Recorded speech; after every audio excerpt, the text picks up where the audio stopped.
Welcome back to more Sit the Tally Films, and today we're going to take a look at Isaiah Foskey, edge guy from Notre Dame, number 7, as you see on your screen. Let's get into his combine numbers before we get into the film. 40 time, ran a 4.58 as an edge guy. That's a great time. Vert 34, broad 10.5, prospect grade 6.33 out of 8. Remember, 8 being the equivalent to like an all-pro can't miss prospect. And these numbers come from the NFL website after the combine. Let's get into the film. And again, welcome back to more Sit the Tally Films. So before we get started, let's take care of a few housekeeping things. If you like the video, like the video. Then hit subscribe so you can be notified when these videos drop throughout the 2023 draft session.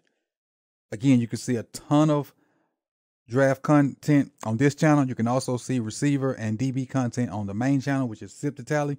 And again, I appreciate everybody for coming through. And if you want to support the channel, the links to do so are in the description. You can do it via, not via. That's how I just made that word up. Via PayPal. You can do it via Cash App. You can join the Patreon for the main channel and be a part of me watching the raw videos live. You can also participate in the discussion while I'm watching them live to do so. But you have to be a Patreon to do that. That's where you get the link to join the live stream when that time comes up. So with all that said and done, let's jump into the film. All right, let's start here with Notre Dame versus North Carolina, UNC. You see him spot shadow right there. And I put this first play on here because if you don't know, I'm going to let you know. This cat right here played for me when he was in high school. I actually talked to him today, and I'll tell you what he said about Foskey in a minute. And I saw him winning this rep, so I had to put it on here.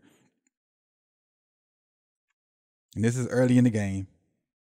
Got inside of him on that run game. Even takes his eyes off of him, but does a good job of, just dealing with him. Just dealing with him. And so I sent him that message, and, we was cracking jokes about it or whatever. But then shortly thereafter, things changed.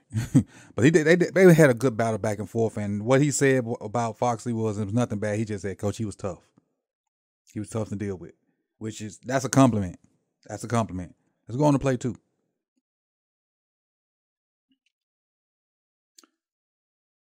Goal line situation. Gets rid of the tackle. Gets in there and stuffs him. It's a great defensive play. You see him right there in the, what was that, a 3 technique? Yeah, a 3 technique. Takes on the tackle who's trying to block him. They're trying to run power. They'll get the guy to come and kick him out, and they're trying to run right behind it. He takes the tackle, throws him out the way, presses him out the way, presses him about 3 yards back, then makes the tackle on the running back. Gives a little ground, but gets his bearings and drives him back. That's a great interior. Well, I ain't gonna say interior. That's a great 3-ish tech play because we're gonna talk about some other things in a minute. But then again, the very next play, Carolina tries, some goal line stuff again. This is the very next play. Same results. Same results. See him lined up in the, it's a 4 now. 4 or 4I.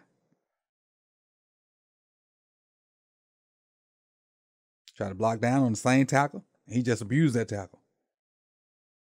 Pushing him back like another 2 or 3 yards. So now he's reset the line of scrimmage. So the tackle is now in the way of the H-back or the fullback. This might be my guy again. And then the back, like, look at this, by him pushing this guy in the backfield, look at all this discombobulation he didn't create. So now he takes on this guy, but the fullback right beside him, so he really ain't even got to interfere with the H-back. He goes straight to the ball carrier. Oh yeah, that was my guy. So again, by destroying the tackle and pushing the tackle all the way back here, it messes up his block. It messes up the back even getting the ball just by destroying the tackle. See that? Now he's nowhere to go. He's got rid of the tackle. The H-back's really supposed to be blocking this dude. He can't get there because the tackle's been explored, and now the running back's on the H-back's back. That's called, I think my old head coach called it block destruction. That's what that is. That's block destruction. Now on the edge.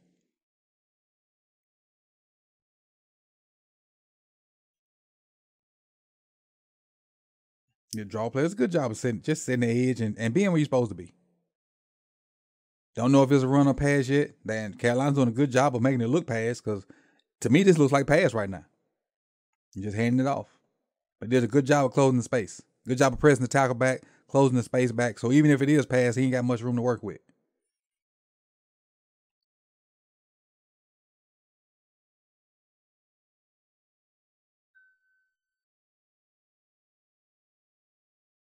What I like about that, to peel off.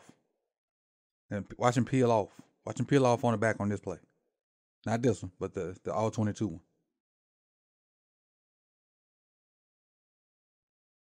Real edge guys have to be able to do this sometime, because he probably has a rush, but the call is probably whatever the defensive call is and put the word peel on the end of it. And so that means is as on your way to the quarterback, if the running back flares out, you peel off on him. He does a good job of doing that and actually keeping up with the running back. Remember, he runs a 4.5. It's a great job in coverage right there. Let's go to this next one. See him lined up on the right side of your screen.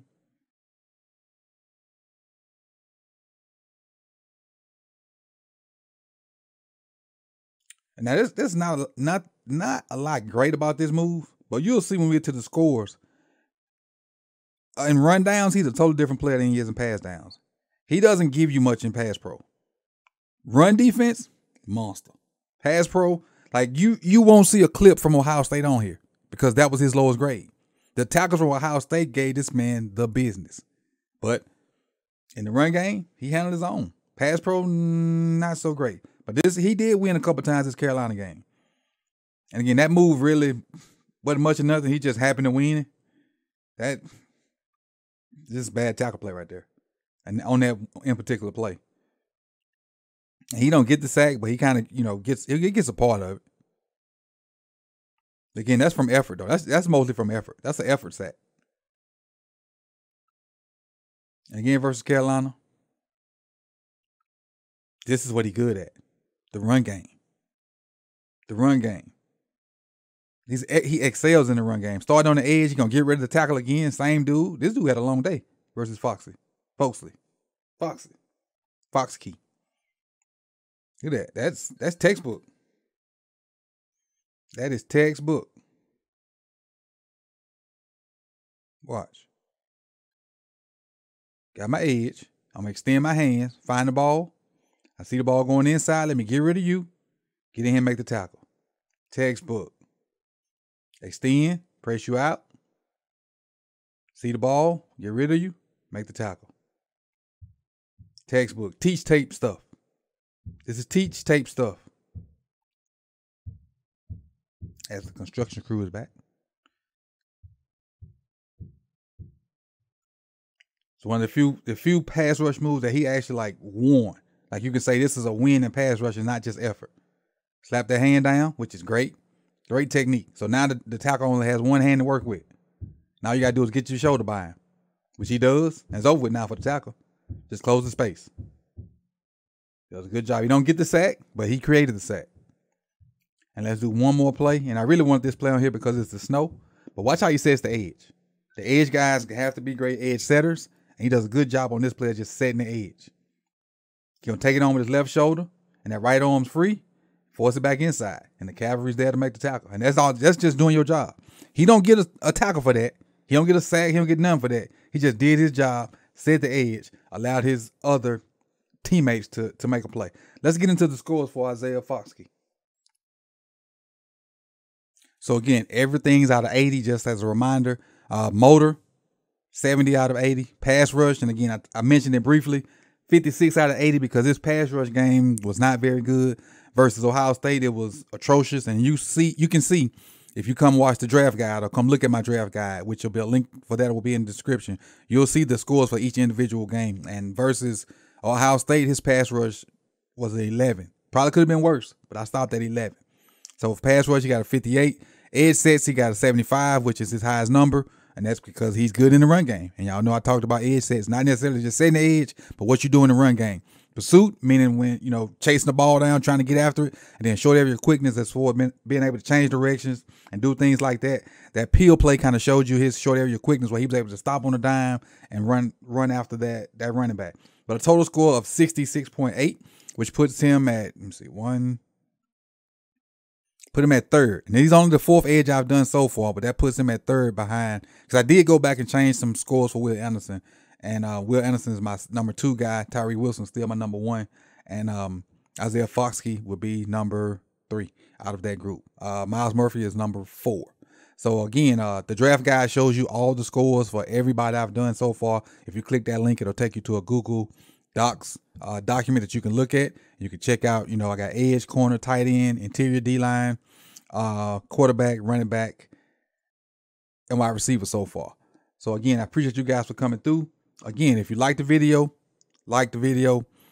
subscribe. If you're not subscribed, hit the bell so you can be notified when these videos drop. If you want to support the channel, do so via Patreon. That's the best way to do it, but also Cash App, PayPal, and the tip jar. It's a tip jar that'll probably be that went through this premiere. You can see that. You can click that. It'll take you to a site. You do that also. But again, I appreciate you guys. Patreon is being remodeled. I got some things coming up for the $10 tier and the upper level tiers. I got some stuff. Once you join it, I'll be sending it out to you. So again, please, if you want to support the channel, please do so. And I thank you for coming out. You could have been anywhere in the world, but you chose to be here with me. See y'all tomorrow at 7 o'clock for Keyshawn Boutique. Peace.